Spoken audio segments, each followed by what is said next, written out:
Thank you everybody for being here. This is our very first MBT Volunteer Q A with Tom Campbell. And we're super excited to do this and for this to be our very first one. I know Titti wants to share a few words as well, so I'll pass it over to you. Okay, thank you. Yeah, I would also like to say welcome to everyone. It's always so heartwarming when we all get together like this with faces and voices for a change. So I just wanted to say a big thank you for all the wonderful work you do in this inspiring collaboration. It's amazing how we, without a common office or not even a coffee machine, can connect and collaborate. So I think it must be due to our connected consciousness, don't you think? Yeah. So I would also like to say thank you to Lynda for coming up with this brilliant idea of having a volunteer Q&A. So that was a great initiative, I think. Thank you very much. Thank you, Lynda. Well, Thank you, Lynda. I'm jealous of the Patreons because I'm not a Patreon. So that's what sparked the idea was to let's get some of that Q&A just for the volunteers. So It was a great that's idea. great. Yeah, Thank you. really. Yeah, good. Okay, Okay. well, let me set it up as far as the Q&A goes, since this is not focused on any particular subject. It's just open to whatever subject interests you the most. And I would encourage you to not feel like you're only limited to those kinds of questions that seem polite. You know, that's a limitation you don't need. As long as it's an honest question, then you should ask it. So, you know, if it's one of those things you think, well, a hard question or maybe not a polite question, don't let that stop you. Go ahead and ask it anyway. I don't mind hard questions. So Thank you very much. You can just ask whatever it is you want. Sure, Lawrence, did you want to start? Okay, so hi Tom, hi everybody. I'm so happy to, I try to stay calm. I'm so happy to have the possibility to talk to you like this. And my question for you is, I hear you say sometimes, many times, that in order for us to change and become love, we need to have a strong intention, like deep intention from our being level. Mm-hmm. So I believe, and yes, I feel that I have a strong intention to change, to become a better person. I cannot be sure if this intention is coming from the being level or not. I don't have any proof about this. But the question to you is, how can I accelerate this process of becoming love? Because I'm seeing that I have a lot of need for approval, and I don't know how to get rid of this need of approval, because I see this is in the way for me to really become in love and taking care. So how can I accelerate the process of being love and becoming love? Okay, well, you've already taken the first step, and that is you're aware that the need for approval, you know, which of course is attached to a fear of some sort, you wouldn't have that need. You know, the fear is the fear of not being approved of, the fear of not being good enough, the fear of people not thinking that what you're doing is adequate. So it's a fear of feeling inadequate that creates the need for approval.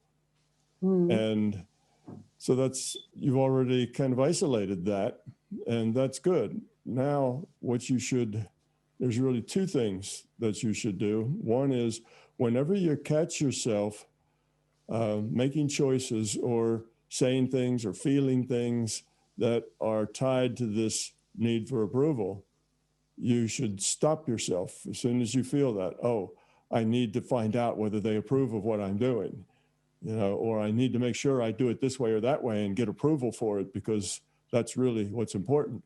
So as you see yourself having that need, stop yourself and say, whoops, no, that's the wrong reason. I should be doing this job because I think it's the best job I can do, not because I think I'm going to get approval for it. So let's refocus on doing the best job the way it needs to be done, and let go of the focus of it needs to be something that everybody, praises me for, or that I get a lot of approval for.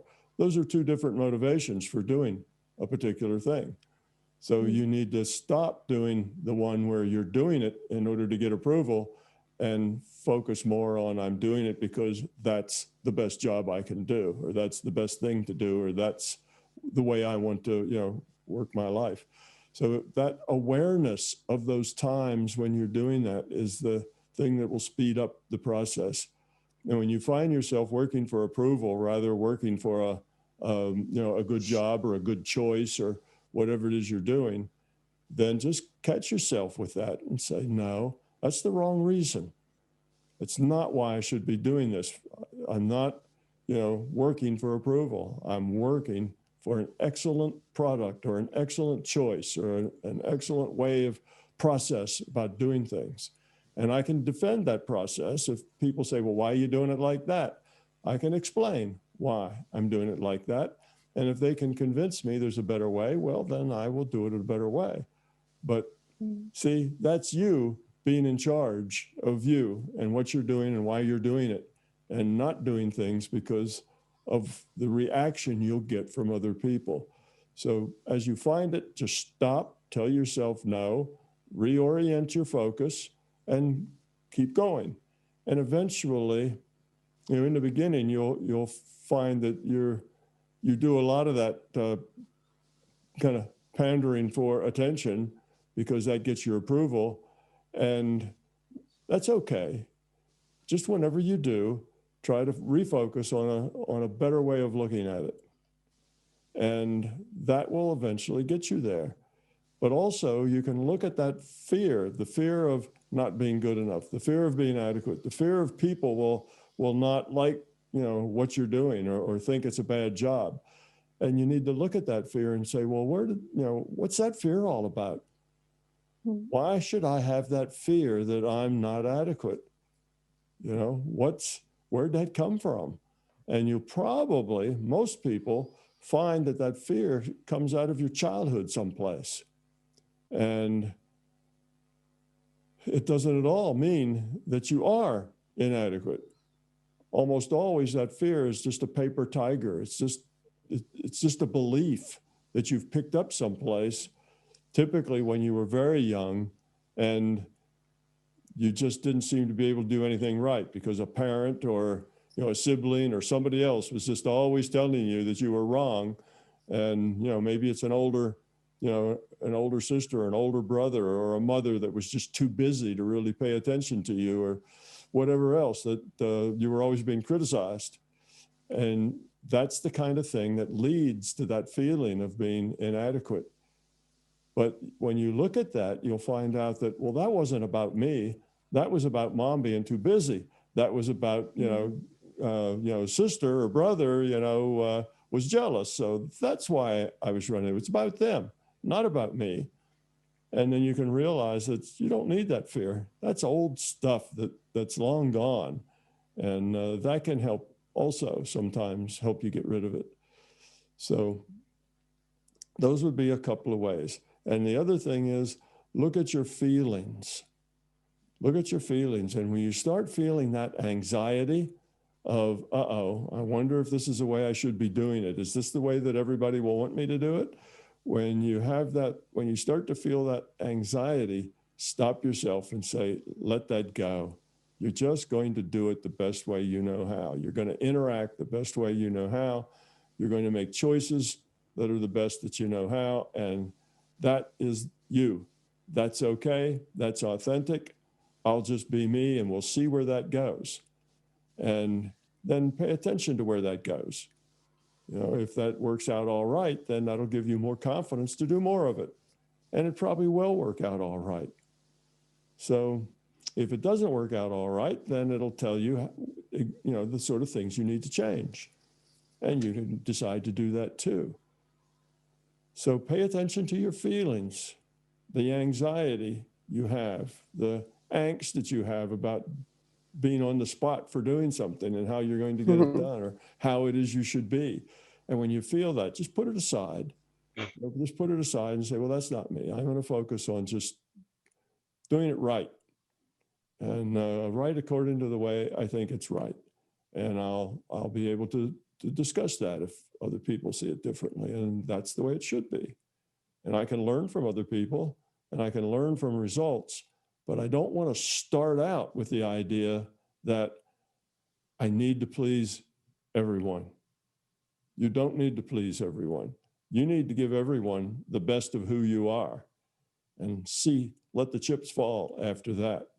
If the chips fall in a nice way, well, builds confidence. They fall in a not so nice way, well, maybe you should make changes. But you have to be authentic first before you can change anything. Because when you're constantly trying to please, then you're not being you. And until you own it, you can't change it. You're stuck. So that would be my advice on how to move forward with that. So look at where the fear came from, look at your feelings, and pay attention to your anxiety as it starts to well up and why you're doing the things you're doing. Is it because you're trying to please or because you think that's the best way to do it? See? So just keep working at it. And your intention that you have, when it's from the being level, it'll be easy to do all these things. If it's from the intellectual level, you'll tend to not do things like that. You won't see it that way because your intellect is really good at hiding from problems. You know, your intellect is really good at papering over, making excuses, coming up with reasons why it's okay just the way it is, and there's really not that big a problem anyway. And your intellect is really good at burying the problem. So the being level isn't. The being level is where the truth is. So that's why you have to have that intent at the being level. You have the intent at the intellectual level. That's sort of like making a wish, but it doesn't really change your behavior very much. So does that help? Yes, Words? very much. Yes. Thank you. Yeah. Wonderful. Thank you, Tom. Thank you. So we're going to move on to Elizabeth with the next question. And I forgot to mention, when you ask your question, it's just one question. So one question at a time. Do your best not to follow up with another question, because we already have 10 people who put their hand up, so 10 people waiting in the queue. So yeah, with that, I'll pass it over to Elizabeth. Thank you very much. And thank you, Tom. You're welcome. Funny that Vanessa just said that, because my question has two facets of the same thing. So maybe it'll work out. My question is about our perception of death of loved ones and how we might perceive it more through your eyes. With MBT, we understand there is no death, nor is there even separation. What I am concerned with here is how we handle the deaths of those closest and most precious to us in this PMR, whether it is a parent, a child, a beloved pet, a friend. I would very much appreciate your perspective on 2 points. First, for those of us familiar with MBT, but not yet able to work easily with the LCS, nor at the point where we have no need or wish to speak with and see our late precious ones, how can we view death, that seemingly final separation, so that we do not feel utter despair at the sudden loss? What metaphors can we use to feel close to our precious ones, even though we are not yet able to work well in NPMR? Second, given that you are light years ahead of me on the low entropy scale, and that I will not understand most of what must be understood in order to get what you will say, might you please still try to share your, Tom Campbell's, unique perspective of life and death in this PMR? As you are always parallel processing and you are able to know that connection to your precious ones at any time, will you please share what the loss of precious ones in this PMR is for you? How do you get through it, now and in the past, before you were where you are now in the grown-up sense? Okay. First, we'll talk about dealing with a death of somebody who's very, very close to you. You're very close to them. the immediate reaction is usually very emotional, and it is a grief kind of reaction. And that's because your life is just going to change. That person won't be there anymore. So things will be different. Things that you used to do, ways you used to be, are going to have to change. And change is always very unsettling. This kind of change is particularly unsettling. And if there is a short period of grief in which you kind of come to terms with the changes that are going to have to happen now, the differences you're going to have to adjust to, that is just fine. That's normal, and you should have that, that period of having to adjust to something new. Adjusting is not easy in the best of circumstances, and if it's a loved one that is death who's causing that adjustment, then it's even harder yet. But you have to be careful not to let that adjustment time, which we would maybe call grieving, go on very long. That's not a productive time if it is done too long, too much. Just enough to get your emotions out. You don't want to suppress emotions. If you stuff emotions down, then they'll just come out some other way that'll even be worse than if you just let them out. So you have these emotions, you need to vent them and let them go, let them out. So cry until you can't cry anymore. That's fine. You see, let that go. But then fairly quickly, and I mean within a matter of a few days, you need to get to the acceptance part. You can take very short excursions through the what did they say with death, that you go through stages. I think the first one is denial, and the second one is anger, and the third one, you can do that, but then you get to acceptance. Well, my point is to get to acceptance as quickly as possible, because the rest of that, the denial and the anger and the rest, is just non-productive. And if you stay in that too long, what happens is that your grief turns into self-pity. And it's all now about you. Oh, what am I going to do now with these changes? Now, how am I going to do these things that won't be done for me by this person anymore? Oh, how am I? And it's how am I? And it turns into a self-pity problem. And that can go on for a long, long time. And that's very self-destructive. So that's the thing you want to skip. As long as it's about the other, then that's probably healthy. As long as it gets too much wrapped up in you and how your life now won't be the way you want your life to be, well, that's that's basically self-pity. I'm feeling sorry for me because my life isn't the way I want it to be. You have to keep that stage very short, and kind of dispense with that. You probably, it will be difficult to not go through that stage at all. Self-pity is just one of those things that comes with the denial and the anger and the rest of it, but let that be as short as possible. Now, if you are aware of MBT, and if you have had enough experience with it that its tenets aren't just ideas or beliefs, but they're actually part of your experience, then you will have a sense of that person has just moved on to something else. And that could be, a very good thing, particularly if they were very old and were having problems, with their health, or even just with their ability to turn a light switch on and off. As people get older, life gets tougher and tougher and tougher. And often people let go and die just because life is so hard to go on. And so if somebody's dying because they're old, then the fact that they're moving on to something better, something more functional, something more exciting and whatever, that makes you happy. It not only takes away the grief, but you feel happy for them. Now, if it's a child, that's different. A child's just beginning their existence here. If the child is very young, then you can appreciate that a very young child doesn't really have a lot of investment in this reality yet, because they've just been here a little while, and very quickly they will just be someplace else for a little while. So it doesn't take them very long to get back to where they were.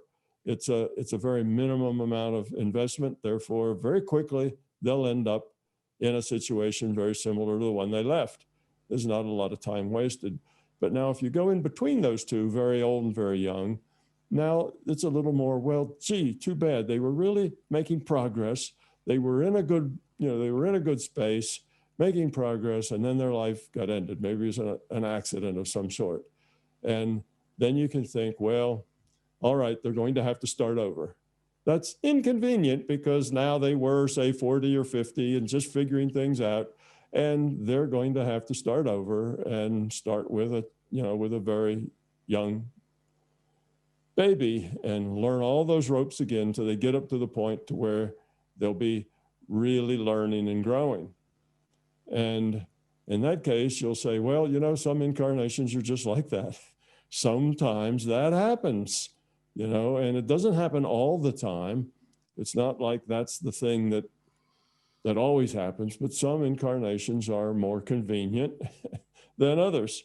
Sometimes, it turns out really, really good, and sometimes it turns out not so good, and sometimes it even turns out bad. I mean, everybody has incarnations where they, maybe go backwards a little, they de-evolve a little, or they take a big step. These are all possibilities, and you don't get too upset about that because it's only one of thousands. It's one chapter in a very large book, one chapter of thousands. So if you know that, then you realize that well, okay, so this was not optimal, but it's not that big a deal in the big picture either. They can start up again and everything will be fine, that way. Now, even if they're in that 40s or 50s where they've made a big investment, if that investment's not working out very well, like they're constantly angry or they're constantly upset or they're constantly miserable or they're constantly in a deep struggle, then again, you can feel good in the sense that, oh, okay, they're relieved from that now. Next time, they'll probably do better because they'll have this time as an example to see where they made mistakes, where they should have done something differently. So all in all, this whole idea of death and passing on is a positive thing. It's really a positive thing that people have a new set of experiences coming, new opportunities. And if you're really thinking about them and not about yourself and how it's not what you want and it's not what you would have liked, if you're not thinking about yourself, but you're thinking about them, most of the time, it's not a real sad thing to think about. Death is not that sad a thing. And, there were some of our culture.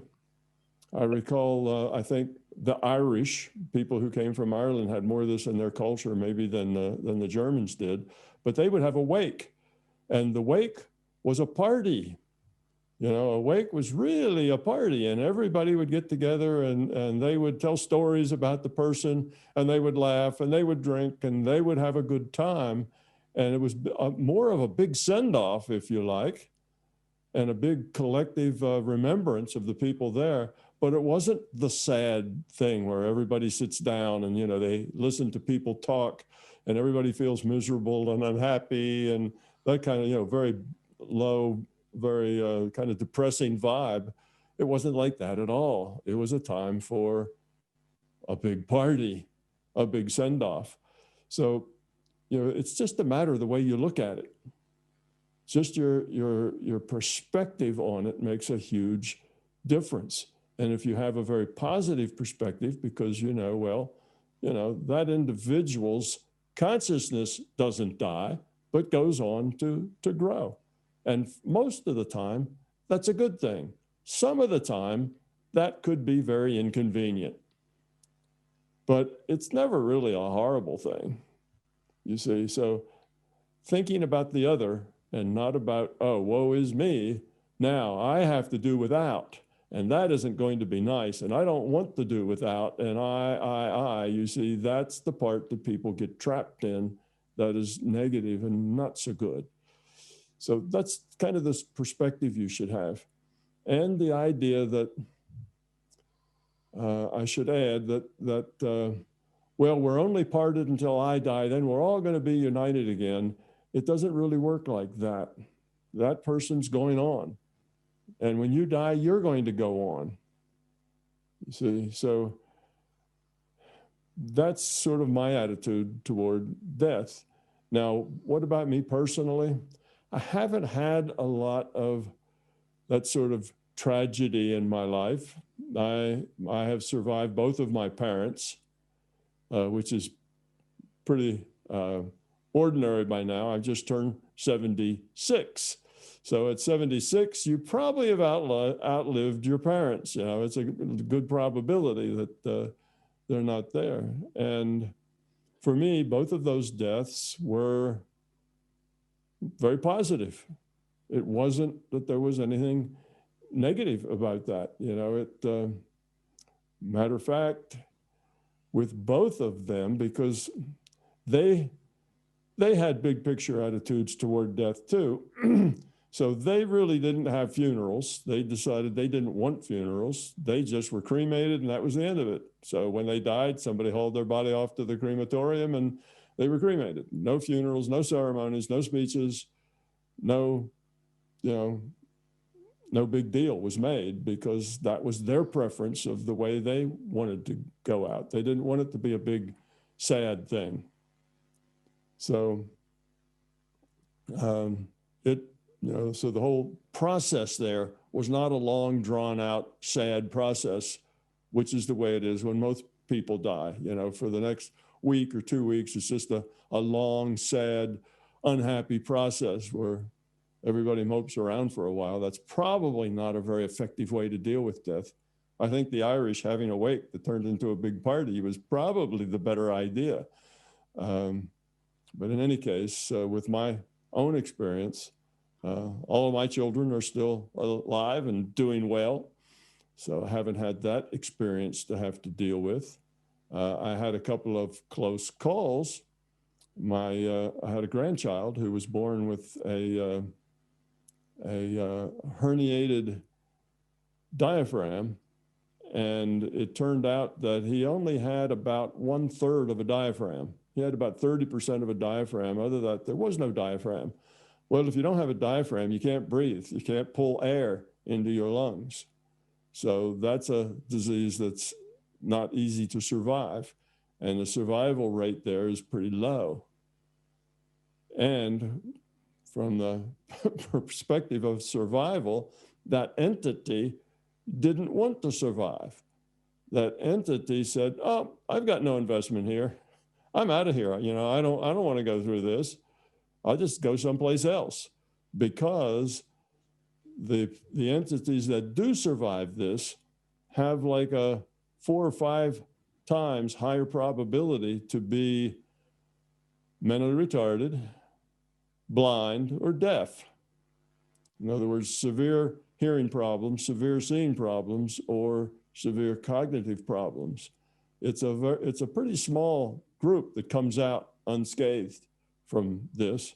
And my little grandchild came out pretty well unscathed. He did fine, but he didn't turn around until they were within actually a few hours of pulling the plug on him and letting him die. So he was not thriving up until that point, because at that point, he still didn't want to risk the blind, deaf, and retarded. He didn't want to go there. He said, that's not what that's not what I was expecting. I don't want that. I'd rather just leave that, let that one die and I'll go get something else that's more normal. And that, when I talked to him about that, I went right after, right when this happened, I went and had a conversation with him. And that's what he said. He said, I'm out of here. I don't want to go through this process. The odds aren't good. Why? I don't have any investment. So he resisted. He wanted to let that die and go on.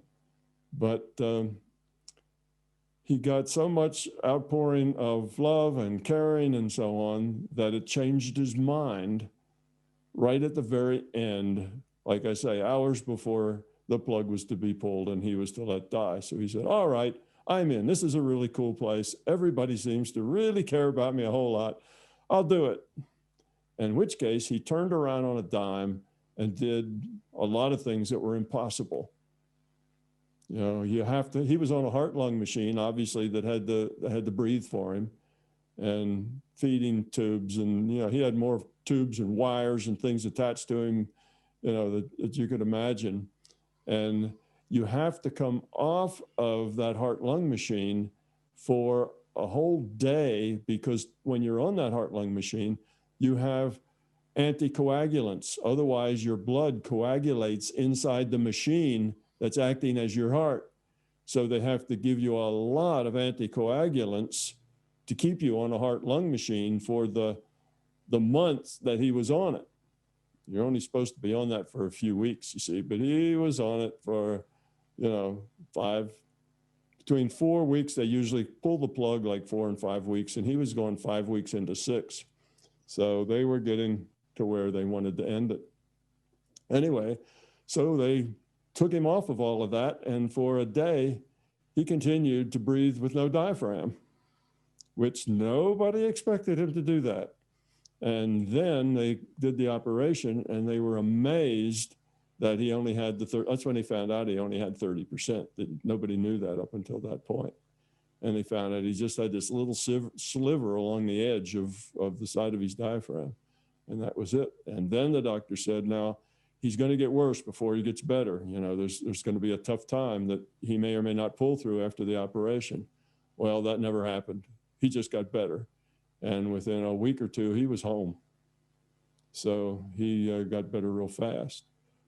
So see, in that case, I was interacting with him, and he wanted to die, and I was, you know, I didn't want to fight that. So it's not like I tried to heal him in spite of his wish.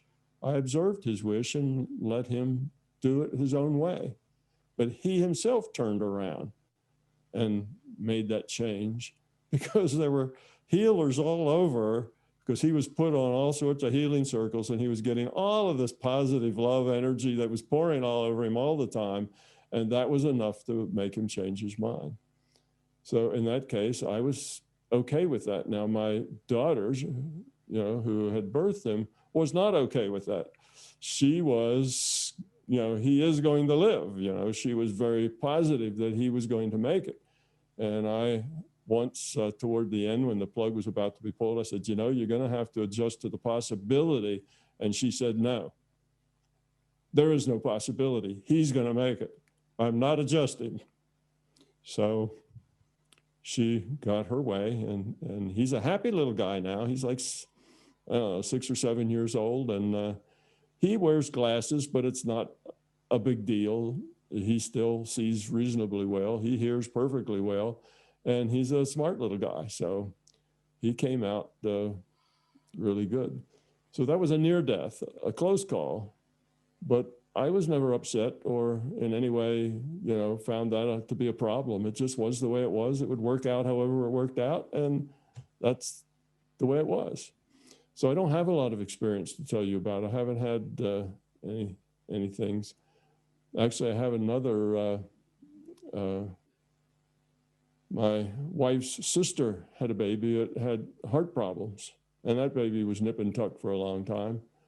And I did work on her a little bit, and she's doing fine now. But she was different, you know. She wanted to stay. So that's a difference. So I don't know if that helps you or not, Elizabeth, but I have a very positive attitude toward death, not a negative attitude toward death. I find death, for the most case, a very positive part of a process that spans many lifetimes. And sometimes, yeah, the death is very unfortunate because they were right in the middle of a good life and they were growing and thriving, but that happens sometimes. And it's not that big a deal. Okay, they got to start over and do the baby thing again before they get back to that point. But like I say, that happens in 1,000, 10,000 lifetimes. You're going to have some that just don't work out very well. That's the way it is, but most of them will work out well. So does that help? It does. And I really like the part where you said self-pity stuff, because I have this little thing with my sister. I try to help her, my younger sister, and I always say, no pity parties. No pity parties, and she makes her laugh. So I think she'll really appreciate this answer. Thank you so much. Oh, you're welcome. Yeah, that was great. Thank you, Tom. We're going to move over to Roxandra. So it's known from experiments that water exposed to positive speech and thoughts or beautiful music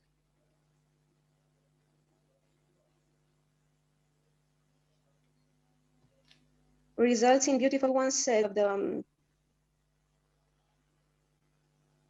those who perform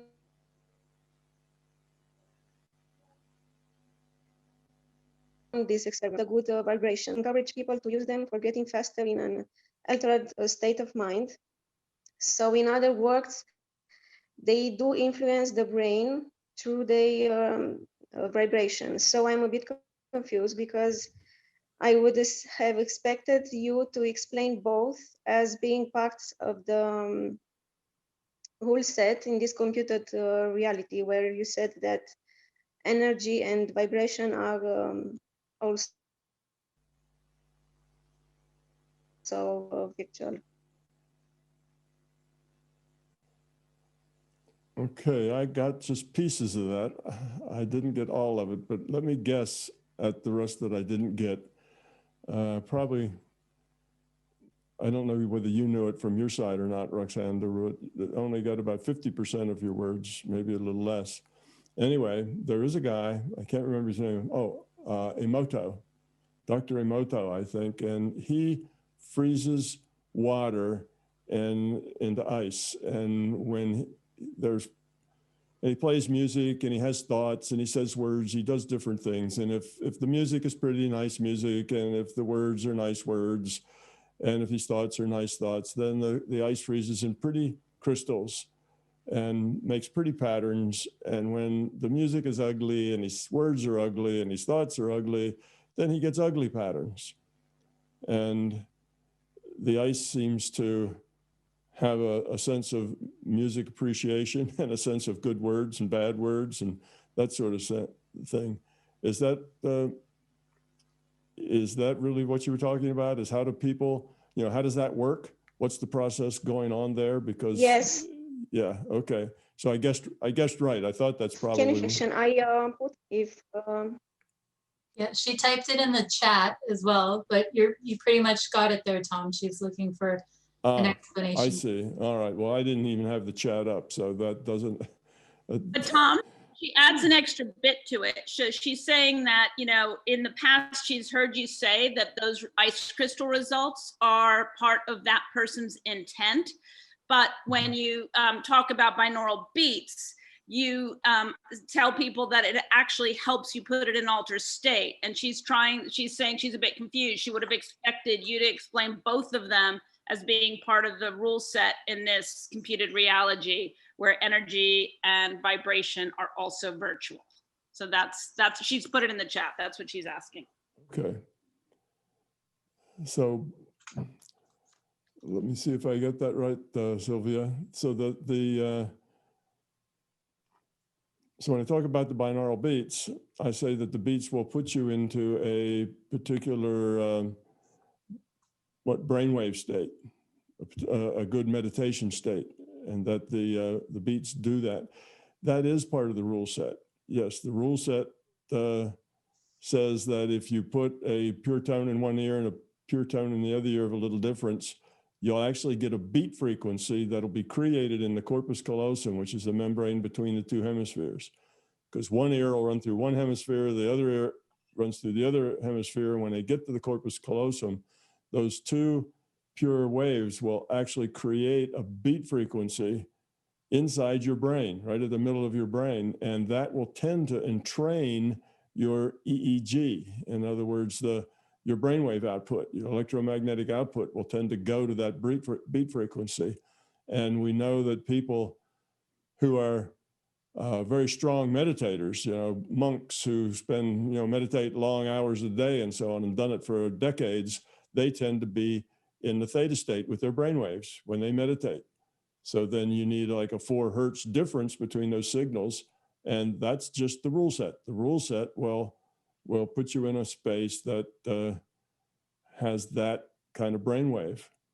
So the way the rule set affects consciousness is not that it actually changes consciousness in any way. It just gives consciousness more constraints or less constraints. So when you play that, those binaural beats, the consciousness has fewer constraints as far as its ability to do things, to be intuitive. It now puts it in an intuitive space. It's much easier for it to do intuitive things when you're in that theta space. So it lowers the constraints for that consciousness to experience intuitive being level states. So that's what's going on there. That's how that works. So what you do physically can change the constraints on the consciousness. If you, if your avatar breaks a leg, now the consciousness has to work with an avatar who can't run and can't walk. They are immobile because they broke a leg. So that means the consciousness has to work around that. The choices change. So in any case, now with the water, the water is something that has a great deal of uncertainty about how it freezes. You've probably heard the saying that no two snowflakes are exactly the same. Well, that's done from probability. Obviously, nobody's looked at all the snowflakes to make sure that they're all different. But when they do look at snowflakes, they see that they're different. They're not all the same because there's lots of different ways that ice can crystallize. Lots of randomness there. Okay, so you should also know that when you change things with your intent, that is, you modify future probability, it's much easier to modify things where there's lots of randomness, where there's lots of possibilities that all have about the same probability. So if I have millions of possibilities in freezing ice that all have similar possibilities, then with my intent, I can modify those possibilities to be pretty or to be ugly pretty easily because there's so much uncertainty. So now that's how that works. So the experimenter has a positive or negative attitude. It's not that water likes Beethoven and really dislikes acid rock. It's that the experimenter likes Beethoven and really dislikes acid rock. And it's not that when the experimenter says words that are very negative, that the ice doesn't like those words, because the experimenter could say those words in 10 different languages. And as long as the experimenter knew what those words meant in that language, it would all work the same. And it's not that ice knows 10 different languages and therefore responds to words in 10 different languages. It doesn't work like that. It's the intent of the experimenter. So that's why the ice does the way it does. It's just two different mechanisms are happening there. One, you have intention modifying future probability, and ice is just one of those things that are real easy to modify because of the uncertainty. And the other one, you have doing something to the physical body that lowers the constraint on the consciousness for experiencing intuitive states. It makes that consciousness, it makes it easier for that consciousness to work in the intuitive side. See, a consciousness has two different modes of processing. One's intuitive and one's intellectual. And we spend thousands and thousands of hours honing our ability to do intellectual processing. We practice and practice and practice at it. That's called going to school. When you go to school, they teach us how to use our intellect more effectively. But we don't spend a lot of time honing our intuitive side. We usually ignore that pretty much. So the conscious is not as good at that kind of processing because it doesn't practice it very often. And it gets into that meditation state at the theta level, and it's just easier for it to process intuitive because it's in that particular state. So those are two different things, and that's how each one of them works. Does that answer your question, Roxandra? Yes, thank you.